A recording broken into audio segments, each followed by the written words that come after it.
Well, it's good to be with you again. I always say it's a pleasure to be and an honor to be invited to come and share God's Word, but it means so much more when you're invited back to speak again. So thank you for the invitation.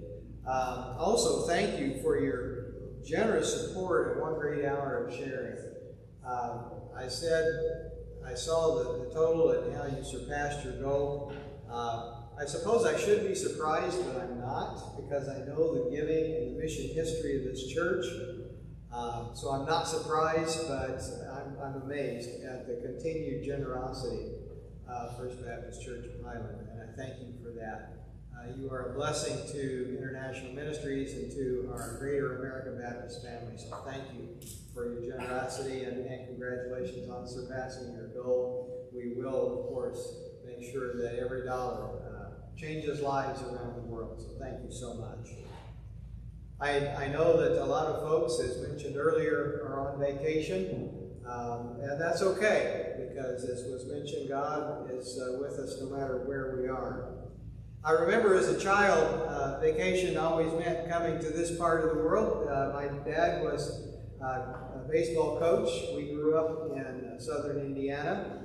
And Dad, we grew up Baptist first and Cardinals fans second.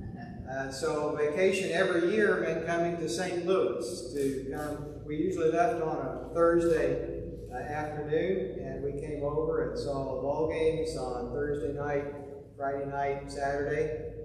We would go up in the Arch, we would go to the zoo and travel home on Sunday. And every year as a kid, that was vacation, year after year after year.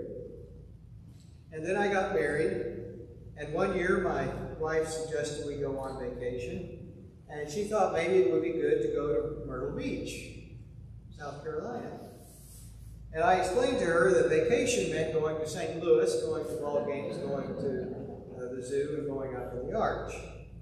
And so we agreed we would go on vacation, and so we packed our bags, and we went to Myrtle Beach.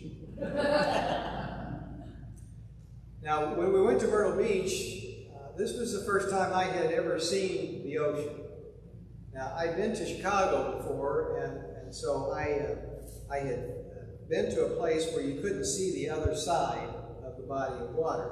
But in Chicago, it's a little different. You kind of know that the other side, Michigan's it's over there, you know it's there. As a matter of fact, I've been up in what's now the Willis Tower, the Sears Tower, and I've been up in there, and when you're up there, you could see the other shore of Lake Michigan, so that really didn't count. The ocean in Myrtle Beach was the first time I'd seen a body of water where you could not see the other side. And as I waded into the ocean for the first time, that was a true sense of eternity. So seeing the ocean and being in Myrtle Beach was a true religious experience. I saw the people, the burnt offerings on the sand, worshiping the sun god, and as I waded into the ocean, there was a true sense of eternity there. We also, the first time we were there, it happened to be a bikers weekend, and everybody with their Harley Davidsons were there. And on the news, as we arrived that Saturday night, they were happy to report that there had been no violence there, so we were very happy too.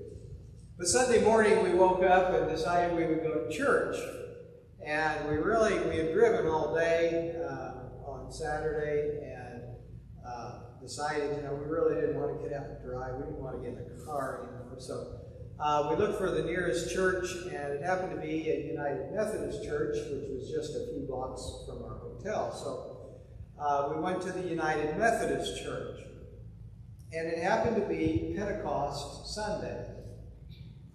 And I remember the sermon that day on Pentecost Sunday, and the pastor talked about, of course, Pentecost, the coming of the Spirit, the birthing of the church. And I remember he reminded me of my seminary days and my Hebrew lessons, which have totally escaped me, except for this one word that he reminded me of, ruha. Ruha, R-U-A-H, ruha. It takes a lot of air. It's got to come from the lungs. Ruha. It means, well, it's translated in a lot of different ways. Spirit, breath, breathe, and wind. It was God who created the world through his ruha. He spoke. It was God when he breathed in life into Adam and Eve. He breathed ruha, life, into human beings. Later on in the Old Testament, when the Egyptians were pursuing the Israelites and they had them trapped against the Red Sea, you read that a great wind came and parted the waves of the Red Sea. And there was a wall of water on each side, and there was dry ground for the Israelites to walk across. The wind that came and parted the Red Sea was ruah. The Spirit of God, it says, came upon Samson and gave him great strength. That Spirit, that word is translated ruha. The Spirit, the ruha of God, came upon the prophets, and they prophesied throughout the Old Testament. The Spirit of God, the ruha, came on Mary and conceived the baby Jesus in her womb. The Spirit of God, by the Spirit of God, Jesus cast out demons. By the Spirit of God, Jesus healed the sick. By the Spirit of God, Jesus raised Lazarus from the dead. And on Pentecost Sunday, the pastor reminded us, by Ruah, the Spirit, the Holy Spirit, came as Jesus had promised at Pentecost and birthed the church, which we are part of yet today. Ruah. You can go home and impress others with that word. You know a little Hebrew now. Ruah. You can tell by just saying that word. It takes some wind. It takes some breath. Ruah. As we came out of the church that Sunday morning, out of that Methodist church, and came back out onto the streets of Myrtle Beach, I noticed something. The wind. Now, if you've ever been to the beach, whether it's Myrtle Beach or Florida or even Indiana Beach or anywhere near a large body of water, you notice, even in Chicago, what's Chicago known as? The Windy City. There's always wind near a body of water. And of course, the rest of that week, I noticed the wind always blows in Myrtle Beach. The wind always blows. And so I remembered that sermon, and I remembered that ruah means wind or spirit. And so throughout the rest of that week, I was reminded that God's Spirit, God's breath, the wind represents God's presence. And then, of course, vacation ended, and we came home. And when I got home, I noticed the yard needed to be mowed. This year has been particularly fruitful for mowing, those who have mowing businesses. I mowed my yard Wednesday of this week, and as I got ready to leave this morning, I noticed my yard needed to be mowed again. It just grows and grows and grows. So when we got home from vacation in Myrtle Beach these many years ago, I noticed that, as I figured, the yard needed to be mowed. And it was hot, and it was humid, and it was sticky, as it's been around here lately. And I really didn't want to do it, but it had gotten pretty bad. And it just, I kind of thought, well, maybe I'll wait a day or two, and watch the weather, and it's just going to get hotter and stickier. So I went outside, and there was no wind, there was no breeze. But as I got the mower out, I looked at the trees, and I could see just ever so slightly the leaves were moving. You couldn't feel the breeze, but you could see the leaves were moving. And I even looked at the grass, and because it was a little bit longer than I had hoped, even the grass was moving ever so slightly. was reminded that even in the hot, sticky days, the dog days of summer which are coming, the wind always blows. Scientifically, I can explain it. I won't take time to here, but the air always moves from one place to another. Theologically and spiritually, God's presence is always with us. The Ruach, the Spirit of God, the breath of God, the wind always blows. God is always present.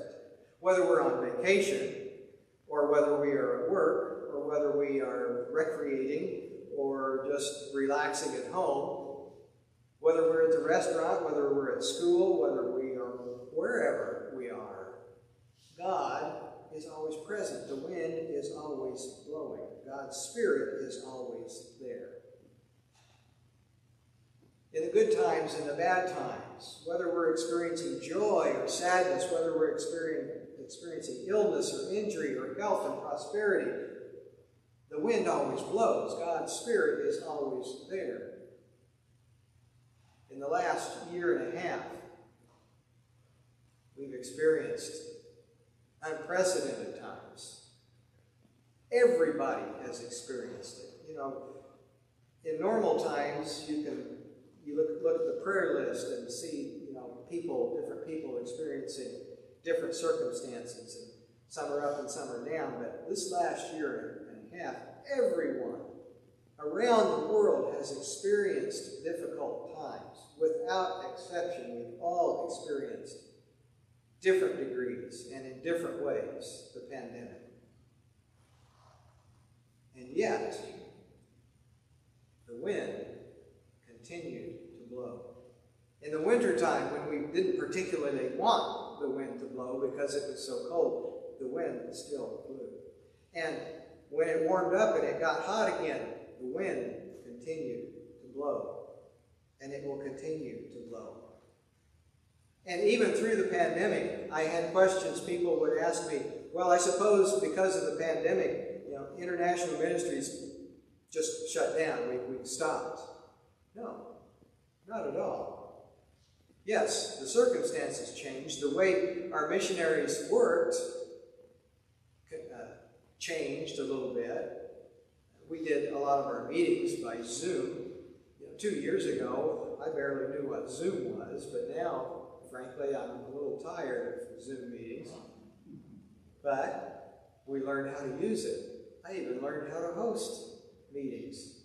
I learned how to mute and send meetings in, and send people into chat rooms and different things. We had our biennial that just concluded last night. I don't know if any of you were able to join us for our biennial this past 3 days, but we had an entire biennial conference by Zoom. And our missionaries joined us. We had rooms, virtual rooms, where we had our missionary from Ghana and our missionaries from the Dominican Republic and our staff from Philadelphia, me from Indiana, and folks from Washington State and California, all together in one virtual room. The technology was wonderful. And it allowed us to share what's going on and how our missionaries continuing to, like the Dieselbergs, rescue women, young women, from human trafficking. They're still doing it, and they've been doing it, and nothing has changed. And how the Stantons are continuing, Becky continuing to teach English as a second language, and Larry continuing to work with refugees coming to Hungary. They're here in the United States right now, but they'll be going back. They continue to do their thing, to minister as they always have. Because the wind always blows. God's Spirit continues to be with all of our missionaries around the world. Whether they are helping people harvest rain to feed the crops in times of drought, or whether they are helping people learn how to plant new types of seeds to grow better crops, or just simply sharing the gospel or teaching new pastors. God's Spirit continues to move. The wind always blows. And folks like you continue to be faithful and continue to give and are amazing in your generosity. Our World Mission offering continues. You have been so generous in that. I was looking at my, we call it a portfolio, but my list of donors here in the Midwest. Our World Mission offering in this fiscal year, which runs from October to September, is actually up 4% this year in a pandemic, because the Spirit of God continues to move people to generosity, and you're part of that. And we thank you so much for that. Why? Because God's presence continues, regardless of the circumstances, regardless of it, even in spite of the pandemic. We thank you for your support. We thank you for your generosity. But we thank, above all things, we thank God for His provision. And we know that wherever we go, no matter what the circumstances, no matter where we are, no matter whether it's good or bad, challenging, successful, plentiful, or not, God is always there. His Spirit continues to move. The wind always blows.